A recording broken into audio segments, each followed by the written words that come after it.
Imagine yourself sitting at an elegant dinner party, surrounded by family, their voices brimming with pride over your sibling's latest triumph.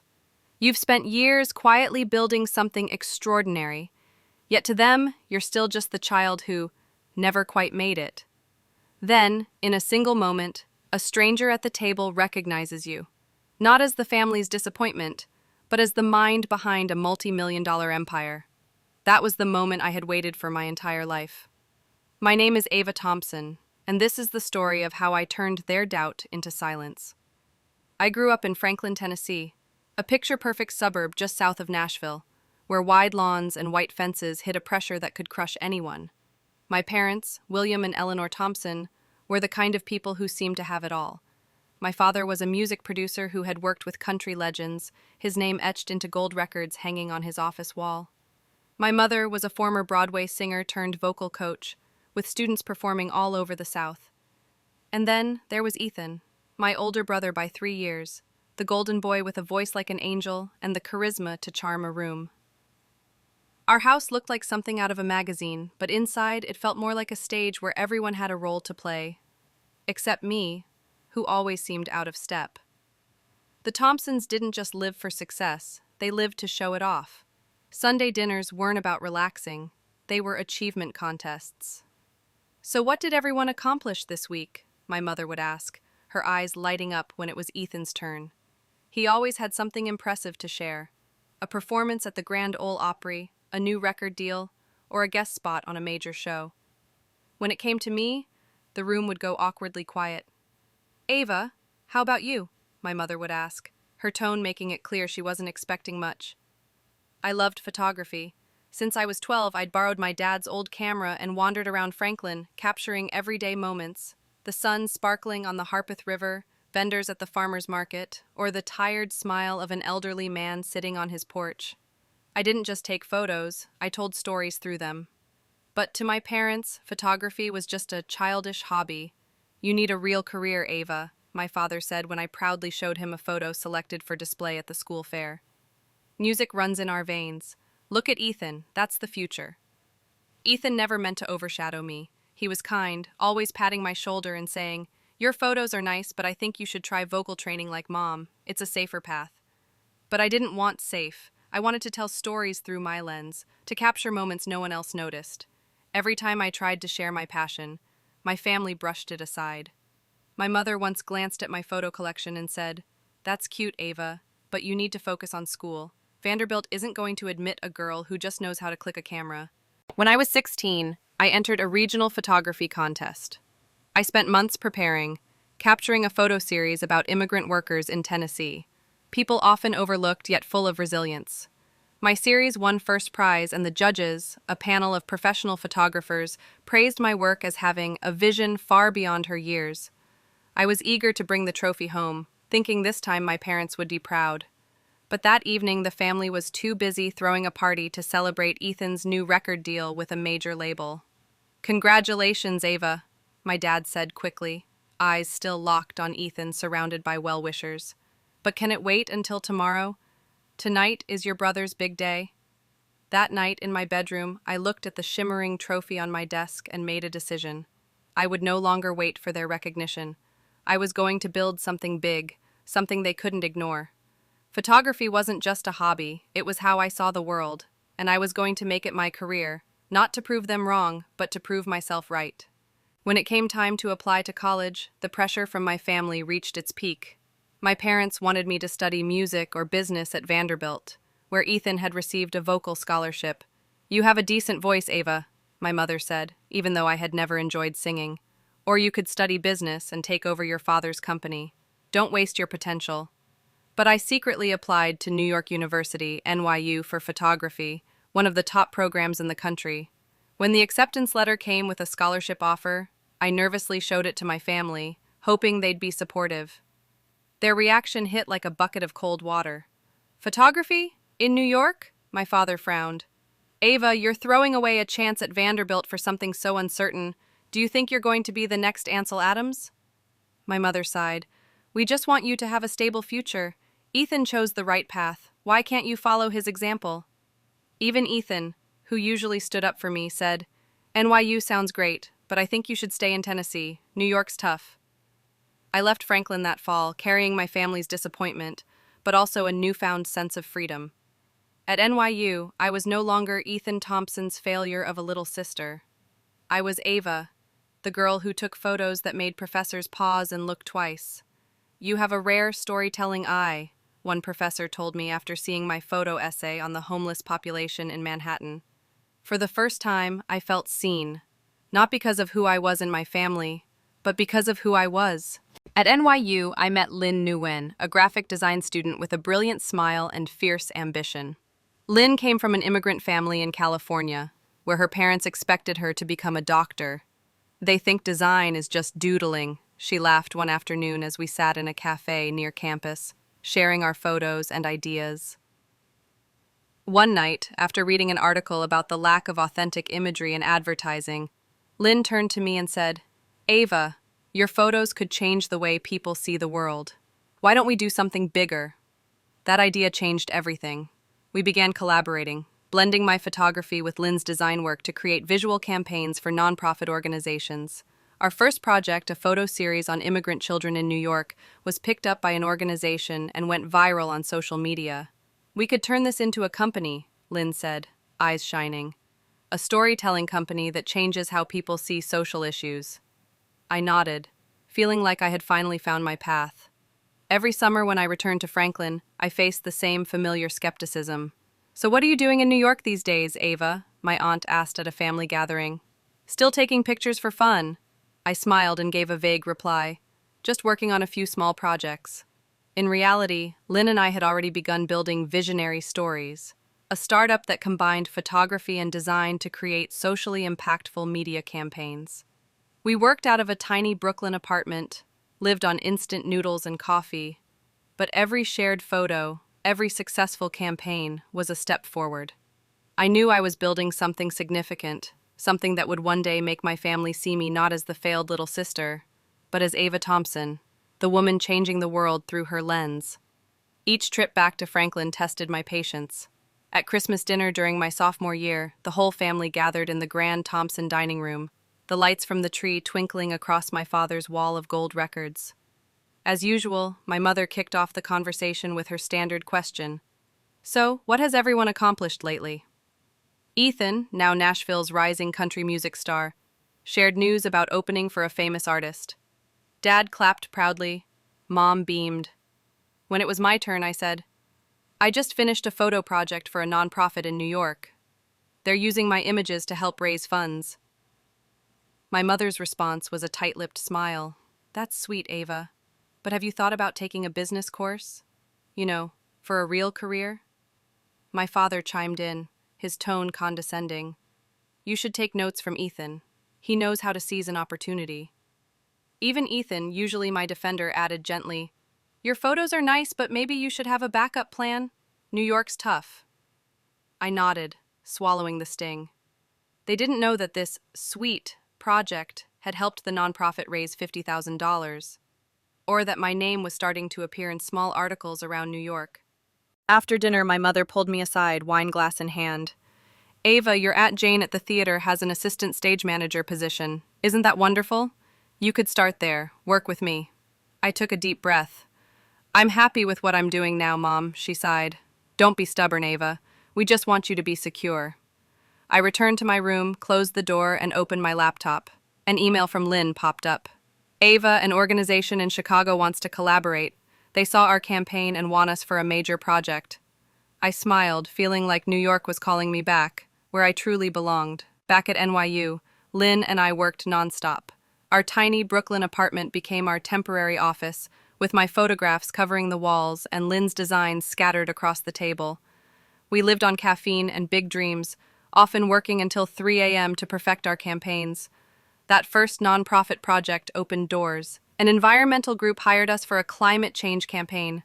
I took photos of eroded coastlines in New Jersey, while Lynn designed posters that made people stop and think. The campaign spread quickly, shared by influencers on Instagram, and Visionary Stories started gaining attention. By junior year, we officially launched the company.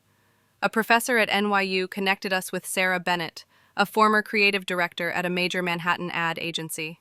Sarah reviewed our portfolio and said, "You two are doing what the advertising world has forgotten, telling real stories. I want to invest." With $10,000 from Sarah and prize money from design competitions, we rented a small corner in a Brooklyn co-working space. Visionary Stories now had a logo, a website, and 3 team members: me, Lynn, and a young developer named Marcus, who built an online platform for clients to preview their campaigns. Every step forward felt like a victory, but also a reminder of the distance between me and my family. When I called home, my mom would ask, "How's work? Still taking pictures?" I'd give a short reply, "It's going fine," and quickly change the subject. It wasn't that I feared their criticism, I just wanted my success to be too big to dismiss. I imagined one day when my name appeared in Forbes or when the company was valued in the millions, they'd have no choice but to see me differently. Even as I thrived in New York, I couldn't deny the wounds my family had left. Every visit to Franklin made me feel small again, like the 12-year-old girl whose mother once said photography wasn't a real job. I started seeing a therapist, Dr. Harper, through the school's free counseling program. "Why are you hiding your work?" she asked one day.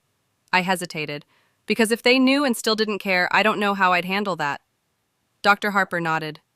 "You're protecting your dream, but you're also letting your family define your worth. What would happen if you believed in yourself, regardless of their approval?" That question haunted me. I began journaling, documenting the small victories of Visionary Stories. An Adweek article that called us a standout creative startup, a contract with an international children's rights organization. Writing it down reminded me that I didn't need my family's validation to know I was on the right path. By senior year, Visionary Stories received an offer from a major organization in Los Angeles. They wanted us to lead a national campaign on gender equality. The contract was worth $200,000, our biggest yet. Lynn and I nearly screamed when we got the email, dancing around our tiny apartment. But our celebration was cut short by a call from my mom. "Ava, you need to come back to Franklin after graduation," she said, her voice serious. "Your father spoke to a friend at the record label. They have a receptionist position. Isn't that wonderful?" I gripped the phone, trying to stay calm. "I already have a job, Mom, in New York." She sighed. "Ava, don't be stubborn. Photography isn't a future. Ethan just signed $1 million deal with Sony. You can't live in a dream forever." I hung up, my heart pounding. Her words cut deep, but they also sharpened my resolve. I wasn't going to be anyone's receptionist. I was Ava Thompson, co-founder of Visionary Stories, and I was building something the world would notice. That summer, Visionary Stories moved into a small office in Manhattan, with 10 employees and a growing list of clients. We had just signed a deal with an international organization, and our name was beginning to appear in major publications. But I still kept it from my family, driving my old college car back to Franklin, wearing simple jeans so they wouldn't suspect. Not because I was afraid, but because I wanted the moment they found out to be truly worth it, undeniable, unforgettable. A moment where they would have no choice but to see me for who I really was. One morning, Lynn forwarded me an email from a major media company in Nashville, offering a potential collaboration. The sender was Emily Carter, their creative director, and, as it turned out, Ethan's fiancée. "She doesn't know you're Ethan's sister," Lynn laughed, "but she wants to meet us in Nashville next week." I stared at the email, heart racing. This meeting could change everything, or expose the secret I'd kept for so long. Either way, I knew the moment was coming when my family would have to face the truth. Ava Thompson was not the failure they thought she was. I stood in front of the mirror in my small Manhattan apartment, adjusting a sleek black dress, getting ready for the meeting in Nashville with Emily Carter, my brother's fiancée and creative director at a major media firm.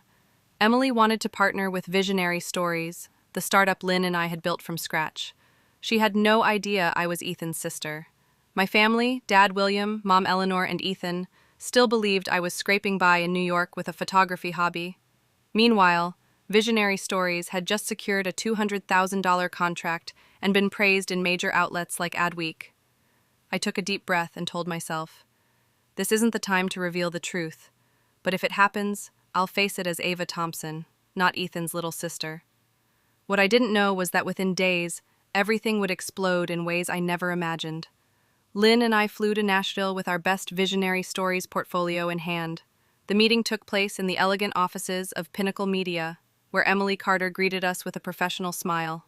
"I saw your gender equality campaign," she said, pointing to the screen displaying my photos. "We want visionary stories to lead a national campaign on children's education. The initial budget is $500,000. Lynn pinched me under the table, both of us struggling to contain our excitement. But then Emily asked, "So, Ava, where are you from?" I hesitated. "Oh, nearby. Franklin." Emily raised an eyebrow. "What a coincidence. My fiancé is from Franklin, too. Ethan Thompson. He's a country singer." I gave a tight smile, heart pounding. "Yes, Franklin's a great place." Lynn shot me a knowing look, sensing the tension. The meeting ended with plans to move forward, but Emily invited us to a dinner celebration at Husk. "Ethan will be there," she added brightly. "He'd love to meet you both." I nodded, feeling like I was walking into a trap of my own making. Outside, Lynn whispered, "What are you going to do if she finds out?" I shrugged. "Let it happen. I'm tired of hiding." Husk Restaurant glowed with warm golden lights, the scent of charred wood blending with rich red wine. Lynn and I stepped in.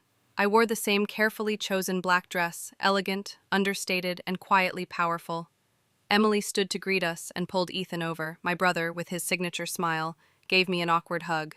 Ava, what are you doing here? He asked, clearly stunned. Before I could answer, Emily beamed. "Ethan, this is Ava Thompson from Visionary Stories. She's the genius behind the campaign we loved." The air thickened instantly. Ethan's smile vanished. He stared at me as if I'd just stepped out of another dimension. "Wait, you're Ava from Visionary Stories? That company?" Emily, oblivious to the tension, went on excitedly. "Yes, they're making waves in the media world. We're about to sign a $500,000 deal with them. Ava's the co-founder, Ethan. Your sister's a star." Ethan shook his head slowly, his voice shaky. "No, that can't be. Ava just takes pictures. I mean, like as a hobby, right?" "No, Ethan, it's not a hobby. Visionary Stories is the company Lynn and I built from scratch, and now it's worth millions." Emily's mouth dropped open, then she burst out laughing. "Oh my God, why didn't you tell me you had a genius little sister?" But Ethan didn't laugh. He stared at me, the confusion on his face shifting into something closer to anger. "Why didn't you say anything? The whole family thought you were struggling in New York." Before I could answer, our parents walked in, there to support Ethan at a music industry event happening later that evening. My mother, elegant in a silk designer dress, glanced at me with that familiar look, part pity, part disappointment. "Ava, what are you doing here? You know tonight is important for Ethan." Emily, still beaming, cut in before I could reply. "Mrs. Thompson, she's here because Pinnacle Media wants to collaborate with her company. Visionary Stories, have you heard of it? They're changing the media landscape." My father stiffened beside her. "Company? Ava, what are you talking about?" I stood tall, voice calm but firm. "I'm the co-founder of Visionary Stories, Dad, the media company Emily's talking about. We've worked with international organizations, and next week we're signing our biggest contract yet." My mother blinked, gripping her clutch tightly. "But you take photos. Why didn't you ever tell us?" I couldn't hold it in anymore. "I tried, Mom. I tried when I showed you my first photos at 12. I tried when I won that regional photography competition, but you were all too busy throwing a party for Ethan. I tried when I said I wanted to go to NYU, and Dad told me I was wasting my potential. After a while, I learned it was easier to just stay silent."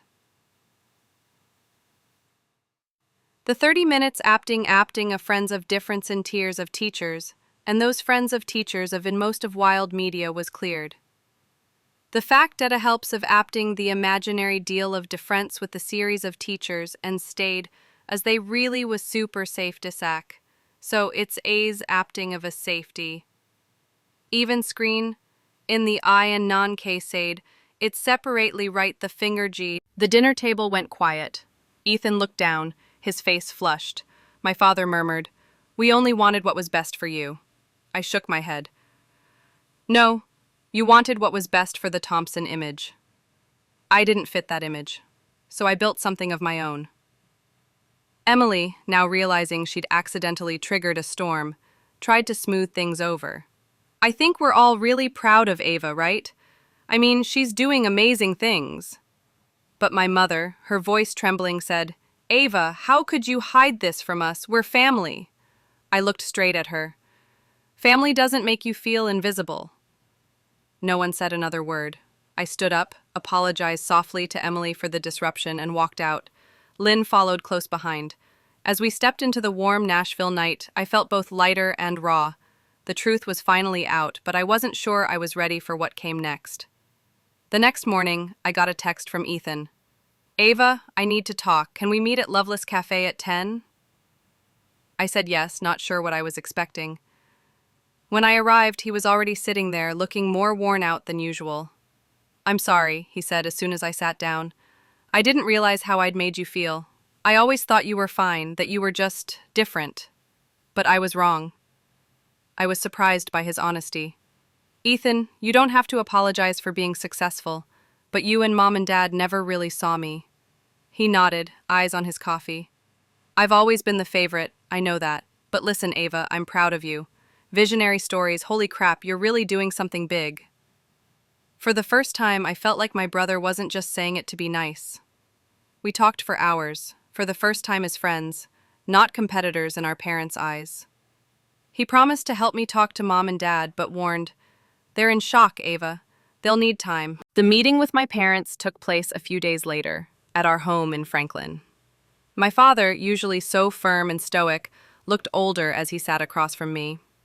Ava, we didn't know, he said quietly. We thought you needed guidance.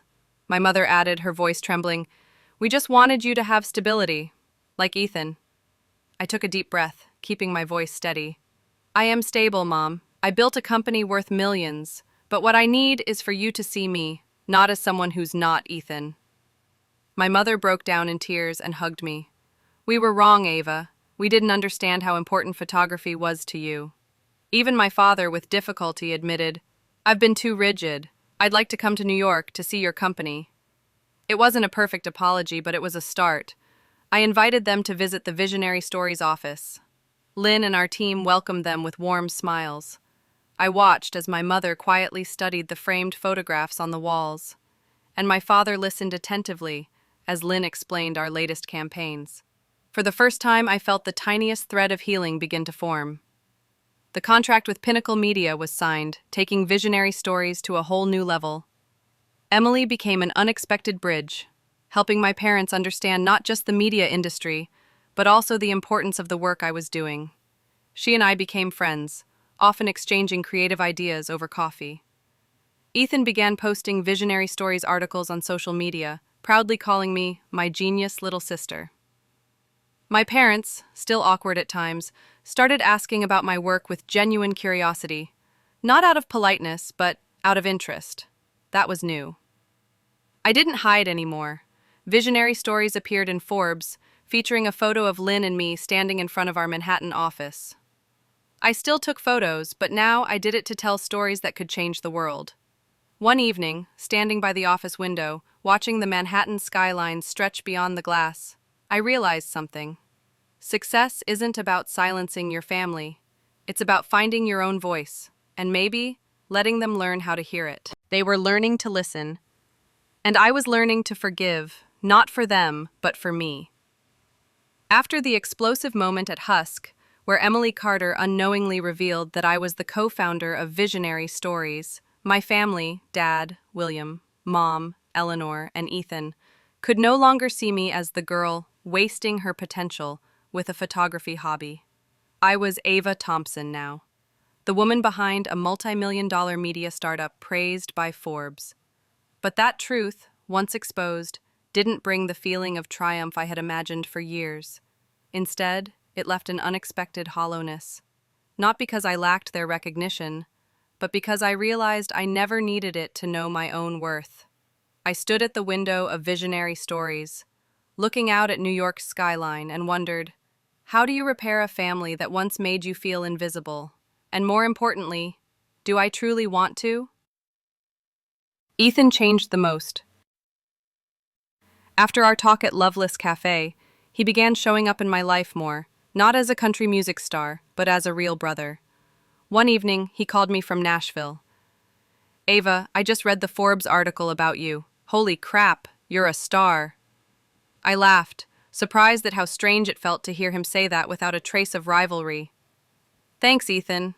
But hey, you're doing pretty well yourself. That Sony deal and all. He chuckled. Yeah, but I think you might have outpaced me. Ethan invited Lynn and me to his performance at the Grand Ole Opry.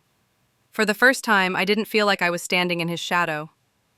When he introduced me to his friends, he said, "This is my sister, Ava Thompson, the woman behind Visionary Stories. She's changing the world." I looked at him, surprised by the sincerity in his voice. After the show, we sat backstage, sharing a bottle of beer. "I used to think I had to be the one leading the way," he admitted. "But you've done something I never dared. Created your own path, no matter what." For the first time, I felt like we were siblings, not rivals. Emily Carter, Ethan's fiancée, became an important part of this healing process.